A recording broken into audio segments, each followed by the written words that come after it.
Selamat pagi anak-anak kami. Apa kabar? Baik ya? Hadir semua? Iya, bagus. Sebelum kita mulai pembelajaran kita berdoa. Doa mulai selesai. Anak-anak kami, pada hari ini kita akan mempelajari perkembangbiakan tumbuhan. Adapun tujuan pembelajaran hari ini adalah supaya anak-anak kami bisa mengidentifikasi jenis-jenis perkembangbiakan tumbuhan. Paham ya? Anak-anak kami, hari ini kita akan mengadakan field trip. Kita akan ke taman belakang sekolah kita, supaya kita bisa langsung mengidentifikasi cara-cara perkembangbiakan tumbuhan itu dan mengenali bagaimana cara perkembangbiakan. Namun sebelumnya kita akan nyanyi tentang perkembangbiakan tumbuhan. 1, 2, 3, ya. Generatif pertemuan sel jantan dan betina, ada penyerbukan dan juga pembuahan. Vegetatif ada 2, alami dan buatan, dilakukan sendiri dibantu hewan manusia. Oke, anak-anak tahu? Sekarang kita akan ke lapangan. Yuk. Nah, anak-anakku, kita hari ini mempelajari tentang perkembangbiakan tumbuhan. Pada dasarnya, perkembangbiakan makhluk hidup itu tujuannya supaya mempertahankan atau melestarikan jenisnya atau spesiesnya. Perkembangbiakan tumbuhan ada 2 jenis.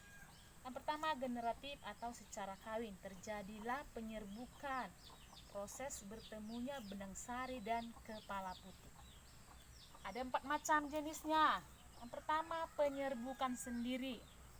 Nah, bunga yang satu terjadi penyerbukan dari benang sari ke kepala butik. Dalam satu bunga terjadi penyerbukan disebut penyerbukan sendiri. Tetangga, penyerbukan tetangga artinya dalam satu pokok bunga ada 2 bunganya. Nah, kepala putik dan benang sari yang satu bersatu terjadi penyerbukan, itu disebut penyerbukan tetangga. Penyerbukan silang, contoh ini bunga. Dalam satu variabel yang sama berdekatan terjadi penyerbukan benang sari dari bunga satu ini ke bunga ini, itu disebut dengan penyerbukan silang.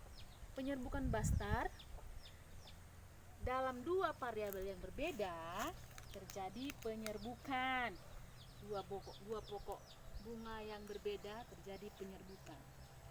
Oke, sudah paham mengenai generatif? Sekarang vegetatif. Vegetatif itu ada 2, yaitu alami dan buatan. Kalau buatan itu dibantu manusia.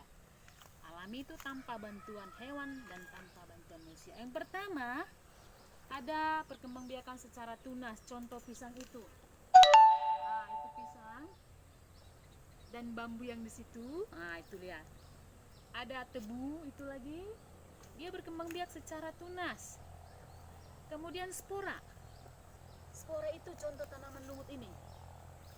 Di sini bintik-bintik yang warna coklat ini, coba perhatikan. Nah, inilah sporanya.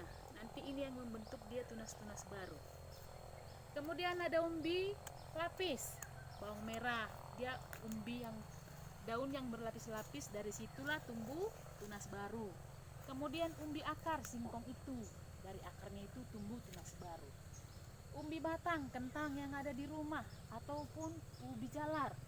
Rizoma akan tinggal ya. Ini jahe dan kunyit, dia terjadi tunas baru dari akar yang tinggal ini. Paham ya ini ya? Oke, contoh lengkuas lagi. Yang kedua buatan, ada mencangkok, ada stek, ada merunduk. Kalau mencangkok itu dalam tanaman yang berbiji. Udah paham anak kami semua? Paham ya? Coba ibu tanya sekarang, si A, coba sebutkan macam-macam perkembangbiakan tumbuhan. Oke, bagus. Sekarang ibu bagi kelompoknya. ada di sini LKS-nya, nanti dikumpul setelah kita masuk ke kelas kembali. Dan ada pertanyaan yang belum jelas? Oke, sampai di sini pertemuan kita kali ini. Kita akan kembali ke kelas kita masing-masing.